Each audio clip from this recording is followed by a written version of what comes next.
Section 1 and 2, we learned if two lines are parallel and cut by a transversal, then all of these things are true. So angles 1 and 5 are corresponding angles. By the corresponding angles theorem, they are congruent. Angles 5 and 3, those are alternate interior angles, and they will be congruent by the alternate interior angle theorem. Angles 1 and 7, well, that's an example of some alternate exterior angles, and the alternate exterior angle theorem tells us that they will be congruent. Alternate exterior angles are congruent. Of course, all this is conditional upon those two red lines being parallel. And then lastly, angles like 4 and 5 or the pair 3 and 6, those are consecutive interior angles, and the consecutive interior angles will always be supplementary. This is the consecutive interior angle theorem, and their measures will always add up to 180. All right, well, in section 3.3, all we do are take these conditional statements and consider their converses. So this hypothesis and the conclusions trade places. That's it. So there isn't really anything new in section 3 except that we consider the converses, which are all true. So in section 3.3, if there are two lines cut by a transversal and any one of these are true, then they'll all be true. So if any one of these is true, the two lines must be parallel. So in section 3, we learned how to prove that two lines are parallel. If there's two lines cut by a transversal and, for example, the alternate exterior angles are congruent, then we can conclude that those two lines must be parallel. In this case, we kind of don't really need to consider this part. All right, so if we are given some lines that are cut by a transversal and the corresponding angles are congruent, for example, these two lines, G and H, if we don't know they're parallel, notice there are no solid arrows on them indicating parallel. If we don't know they're parallel, but if we do know that these angles here are congruent, those would be corresponding angles, and if they're congruent, then we can conclude that line H and G must be parallel, and that would be the corresponding angles theorem, but it's really the converse of that theorem.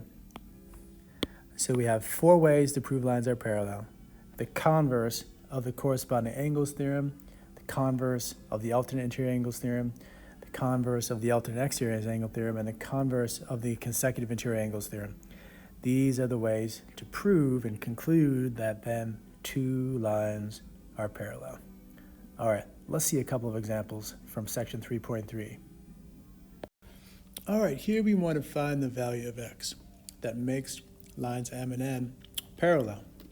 So hope you can identify these angles as corresponding angles. If they're congruent, then the lines will be parallel. So we'll set them equal to each other.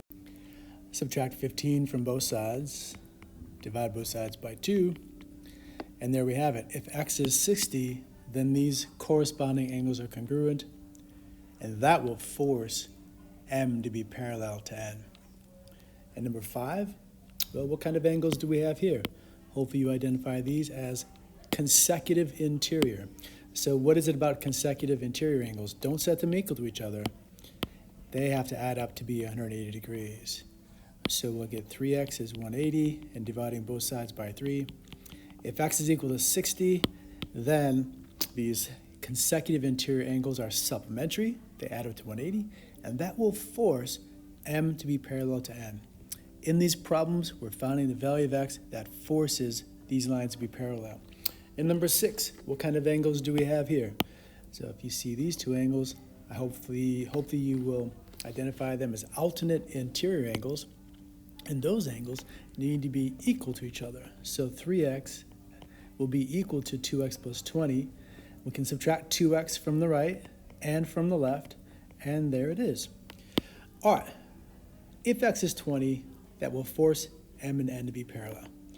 Why? If we're explaining our reasoning, well, that would be the converse of the alternate interior angle theorem. How did x equals 60 prove that line m and n would be parallel? Well, what kind of angles are those? Those are consecutive interior angles. So the converse of the consecutive interior angle theorem is how we knew that if x was 60, then m would be parallel to n.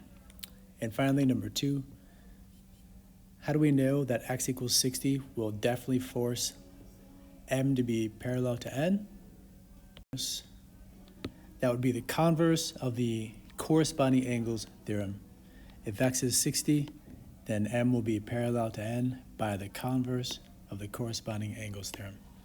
So you see in this section, it's the same ideas as before, but now we are proving that lines are parallel, and so we're using converses. Remember, in section 2, if the lines were parallel, then these relationships existed. And in section 3, we do the converse. So if any of these things are true, then the lines are parallel. And those were converses.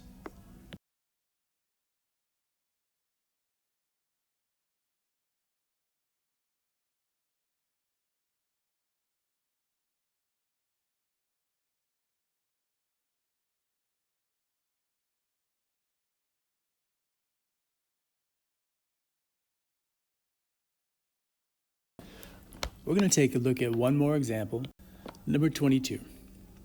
It asks, are lines AC and lines DF parallel? And let's explain our reasoning.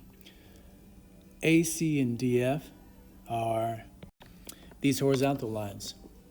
And so to answer the question, are they parallel, we're going to have to use either the converse of the corresponding angles theorem or the converse of the alternate interior angles theorem, or one of these converses. All right, so maybe we can use the 65 and 65 together. Be careful, because if you notice that these 65-degree angles are corresponding angles, they would prove that these vertical lines are parallel with the yellow transversal. But that's not what we're asking in this problem. In this problem, we're asking, are the yellow lines, AC and DF, parallel? So we need to consider these angles and how they're related to each other. Well, let's blow this up a little bit and also maybe get it so we ignore this information. See, these are the lines in question. Are they parallel? Well, these are not any of our special pairs, but what if we used the linear pair property and said that this angle right here and this one form a linear pair, which means they must add up to 180.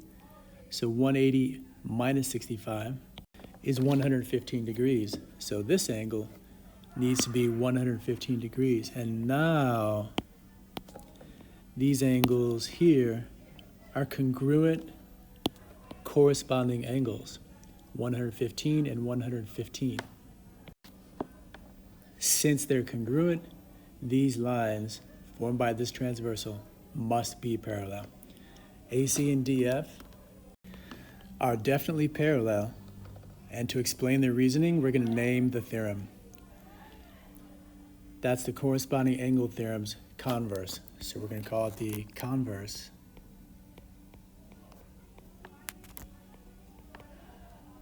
of the corresponding angles theorem. All right, that's how we do number 22.